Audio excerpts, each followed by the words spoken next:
Fíjense que los impuestos, el pago de impuestos deben ser equitativos, deben de ser justos y deben de ser simplificados. Esos son los tres postulados para las contribuciones y la historia de las contribuciones que a lo largo de la historia en nuestro mundo, en diferentes países, en diferentes circunstancias, se ha venido haciendo más o menos justo, más o menos equitativo y, por supuesto, se ha venido complicando con el paso de los años.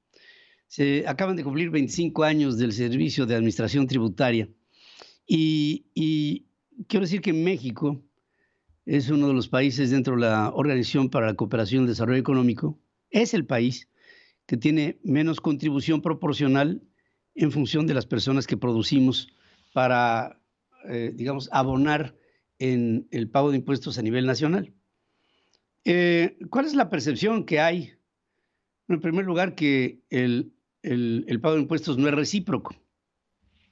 Cuando se dice reciprocidad, se dice que lo que se paga es igual a lo que se recibe de lo que se paga.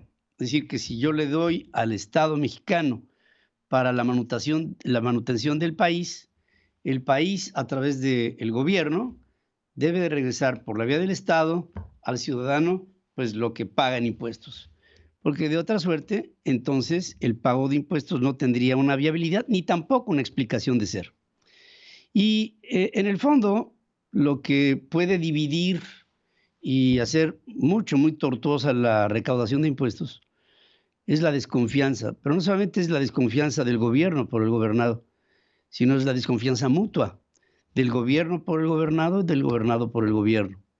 Y esta mala experiencia entre unos y otros ha hecho que la distancia y la visión sea 180 grados diferente de aquello que piensa el gobierno con respecto de lo que piensa el gobernado en la vía del pago de los impuestos.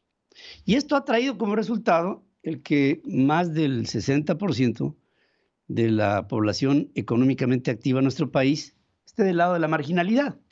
Aproximadamente es el 30% de quienes pagamos impuestos, la ciudadanía en su conjunto la reflejada ahí, pero en ello, ¿por qué es el 30%? Bueno, porque ahí están los elementos cautivos en la sociedad de personas físicas o morales que tienen que entrar en este régimen que a veces se convierte en tremendamente autoritario. En estos 25 años de existencia del Servicio de Administración Tributaria, nos ha tocado el que nos hagan revisiones en varias ocasiones. Y dentro de todas ellas, las revisiones que se nos han hecho han cumplido puntualmente entre la expectativa de aquello que se revisa en función de lo que nosotros entregamos. Hablo en lo personal y en lo familiar. Y la respuesta ha sido intolerante. Y las revisiones de las que hemos sido sujetos han sido más que nada producto de la intimidación para hacernos callar, para que tengamos una postura más matizada sobre la crítica que hacemos sobre los gobiernos que nos hacen las auditorías.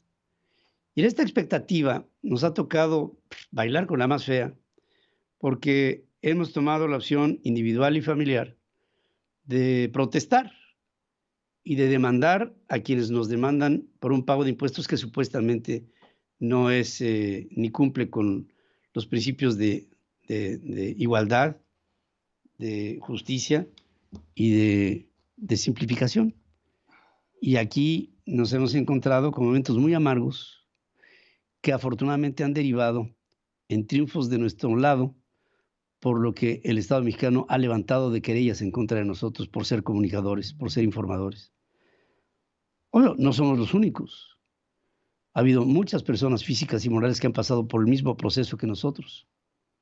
Pero lo que ha faltado en todo ello es la buena voluntad y la confianza para que entendamos que todo esto tendría que ser en un necesarísimo entendimiento en función de que este país opere. No solamente que opere mejor, sino que opere. Y que entendamos que lo que se paga es en buena voluntad y lo que se recibe también es en la misma buena voluntad cuando sabemos que hay un enorme fantasma que se cierne sobre esta relación malhadada entre pagadores de impuestos y cobradores de los mismos, que es la corrupción. A veces la corrupción se da en el sector que cobra, a veces se da en el sector que paga, propiciada por el sector que cobra. Pero finalmente se da. Y sabemos que en estos 25 años y más de la relación de México en función del pago de sus tributaciones, ha habido enormes injusticias. Y no nos hemos acabado de poner de acuerdo para que con sensatez, gobernantes y gobernados nos relacionemos en buena lid en aras del desarrollo de nuestro país. ¿Qué es lo que tendría que cambiar?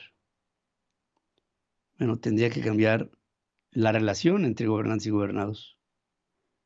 Tendría que expresarse en función de la buena voluntad, pero no solamente eso, sino del cumplimiento cabal de nuestra ley y la aplicación de la misma.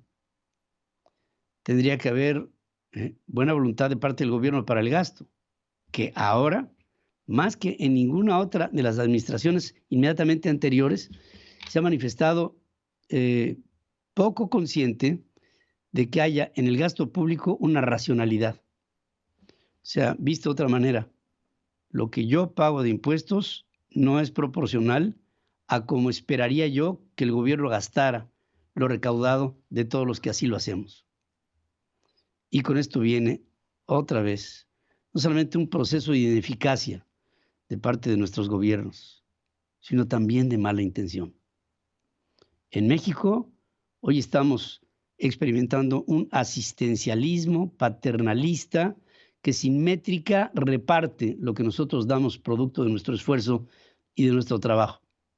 Y es por ello que hoy, más que nunca, en la historia de México, ha habido una fuga de capitales, una fuga de personas, una fuga de circunstancias que apoyarían al desarrollo del país y que hoy están paulatinamente empezando a dejar de creer, no en México, sino en su gobierno. Esto debe parar, porque la respuesta final sería el que haya una inoperancia que haga que el país no tenga una viabilidad. Parece mentira, pero hemos llegado hasta este extremo. Gracias por estar conmigo en este comentario. Habló para ustedes su amigo Pedro Ferriz de Con. Sigue escuchando a Pedro Ferriz de Con. Central FM.